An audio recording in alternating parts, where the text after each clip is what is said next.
మన బలం అపరిమితమని మనమే అనుకుంటే అది నిజమైన ధైర్యమా? లేక భయాన్ని దాచే అహంకారం అవుతుందా?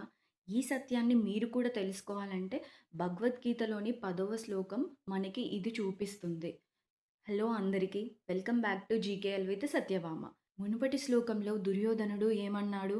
నా కోసం ప్రాణాలు ఇవ్వడానికి సిద్ధమైన చాలామంది మహాయోధులు ఉన్నారు అన్నాడు కదా! అంటే సంఖ్యాబలం చూసి తనకు ధైర్యం చెప్పుకున్నాడు కదా! ఇప్పుడు ఇంకొక అడుగు ముందుకి వేస్తున్నాడు. అదే 10వ శ్లోకం. భగవద్గీత 10వ శ్లోకం.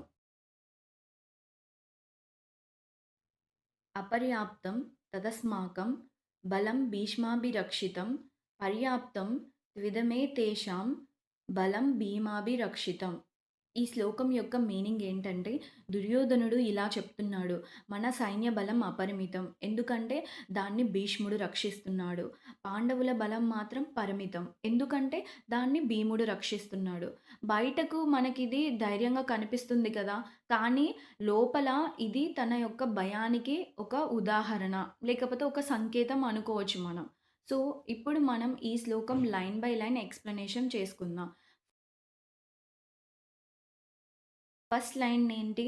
అపర్యాప్తం తదస్మాకం బలం. అపర్యాప్తం అంటే అపరిమితం. అస్మాకం బలం అంటే మన బలం. దీని యొక్క అర్థం ఏంటంటే మన బలం అంతులేనిది.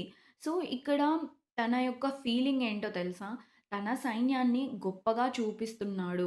అంటే గొప్పగా చూపించి తనకు తానే ధైర్యం చెప్పుకుంటున్నాడు. సో, నెక్స్ట్ పార్ట్ ఏంటి? భీష్మాభిరక్షితం. భీష్మ అంటే భీష్మ పితామహుడు. అభిరక్షితం అంటే రక్షించబడుతుంది. సో, భీష్ముడు మన సైన్యాన్ని కాపాడుతున్నాడు అని దీని యొక్క అర్థం. సో, ఇక్కడ ఒక మనం ఏమనుకోవచ్చో తెలుసా? తన ధైర్యం సొంత బలం వల్ల కాదు. భీష్ముడిపై ఆధారపడి ఉందని చెప్పి తనకు తానే దుర్యోధనుడు ఒప్పుకుంటున్నాడు ఇక్కడ. సో, నెక్స్ట్ పార్ట్ ఏంటి? పర్యాప్తం త్విదమే తేషాం బలం. పర్యాప్తం అంటే పరిమితం. ఏతేషాం బలం అంటే వారి బలం. వారు అంటే పాండవులు. సో, కలిపి మీనింగ్ ఏంటి అంటే పాండవులు బలం పరిమితమైనది. సో, శత్రువును తక్కువగా అంచనా వేయడం అంటే భయాన్ని దాచే ఒక విధానం అని అర్థం. నెక్స్ట్ పార్ట్ ఏంటి? భీమాభిరక్షితం. భీమ అంటే భీముడు. అభిరక్షితం అంటే రక్షించబడుతుంది. సో, ఫుల్ మీనింగ్ ఏంటంటే భీముడు పాండవ సైన్యాన్ని కాపాడుతున్నాడు. అంటే దుర్యోధనుడికి ఇది తెలుసు. తన మరణం భీముడి చేతే. కానీ తనకి తను అంటే చిన్నప్పటి నుంచి ఒక అసూయ. ఎందుకంటే తన మరణం తన చేతిలోనే ఉంది అని చెప్పి తన అంటే ఒక అసూయ, ఒక చిన్న చూపుతనం అనేది ఉంది. అందుకే బయట తక్కువగా చూపించినా సరే, లోపల తనకి ఒక భయం అనేది ఉంది. సో, అసలు ఇక్కడ దుర్యోధనుడు నిజంగా ఏం ఫీల్ అవుతున్నాడు? ఏం ఫీల్ అవుతున్నాడంటే, బయటకి తన మాటలు మనకి అహంకారంలా కనిపిస్తుంది. కానీ లోపల మాత్రం తను భయపడుతున్నాడు. అదే తన యొక్క నిజం. అందుకే ఏమంటున్నాడు? మన బలం అపరిమితం అని చెబుతున్నాడు. సో, ఈ శ్లోకం మన లైఫ్‌కి ఎలా కనెక్ట్ అవుతుందో చెప్పనా నేను? ఫర్ ఫర్ ఎగ్జాంపుల్ ఒక క్విజ్ కాంపిటీషన్ జరుగుతుందని ఊహించుకోండి. 2 టీమ్స్ ఉన్నాయి. టీమ్ 1 మెంబర్స్ చాలా స్ట్రాంగ్, నాలెడ్జ్ ఎక్కువ, యూనిటీ ఉంది, కామ్‌గా ప్రిపేర్ అవుతున్నారు. టీమ్ 2 తీసుకోండి. లీడర్‌కి ఫుల్ కాన్ఫిడెన్స్, ప్రౌడ్‌నెస్ ఏమో కొంచెం ఎక్కువ. తనకి అంత నాలెడ్జ్ లేదు అని తనకి కూడా తెలుసు.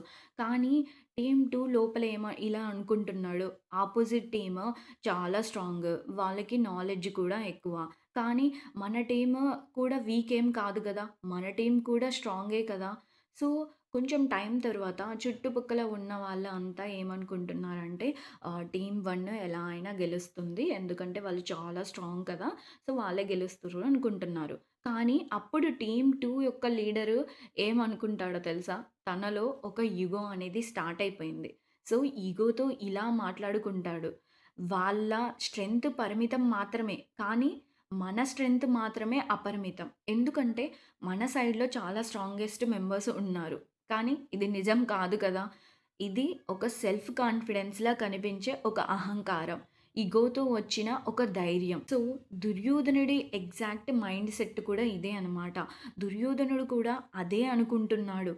పాండవులు స్ట్రాంగ్ అని తెలుసు. భీముడు డేంజరస్ అని తెలుసు.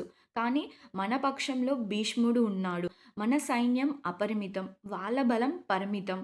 కాబట్టి గెలుపు ఖచ్చితంగా మనదే అవుతుంది అని చెప్పి ఒక క్లారిటీ ఇస్తున్నాడు అనుకుంటున్నాం మనం. కానీ అది కాదు. అది తన యొక్క భయాన్ని కవర్ చేసే అహంకారం. ఎందుకంటే పాండవుల పక్షంలో ధర్మం ఉంది. యూనిటీ ఉంది. క్లారిటీ ఉంది. కాబట్టి పరిమితమైన బలం నిజంగా స్ట్రాంగ్. అపరిమితంగా కనిపించే బలం అహంకారం మీద నిలబడితే అది ఒక్క క్షణంలోనే కూలిపోతుంది. కానీ పరిమితమైన బలం ధర్మం మీద నిలబడితే అది చరిత్రను మార్చేస్తుంది. తెలుసుకొని కూడా ఒప్పుకోలేని మనసే అహంకారం అవుతుంది. అంటే బలం ఉన్నట్టు అనిపించేది ధైర్యం కాదు. భయంని దాచే అహంకారం కూడా అయి ఉండొచ్చు. బయట బలం ఎంత ఉన్నా లోపల భయం ఉంటే ఆ విజయం అసంపూర్ణం. నిజమైన రక్షణ మన వెంట ఉన్న వాళ్ళ వల్ల కాదు. మనతో ఉన్న ధర్మం వల్ల వస్తుంది. బయట బలం ధైర్యాన్ని ఇస్తుంది. కానీ లోపల నమ్మకమే విజయాన్ని ఇస్తుంది. అహంకారం అపరిమితం అంటుంది. కానీ సత్యం మాత్రం మన హృదయంలో నిలుస్తుంది. ఇది ఈరోజు శ్లోకం. ఈ గీతా ప్రయాణంలో నాతో పాటు మీరు ఉండాలంటే please subscribe to my channel. జై శ్రీకృష్ణ.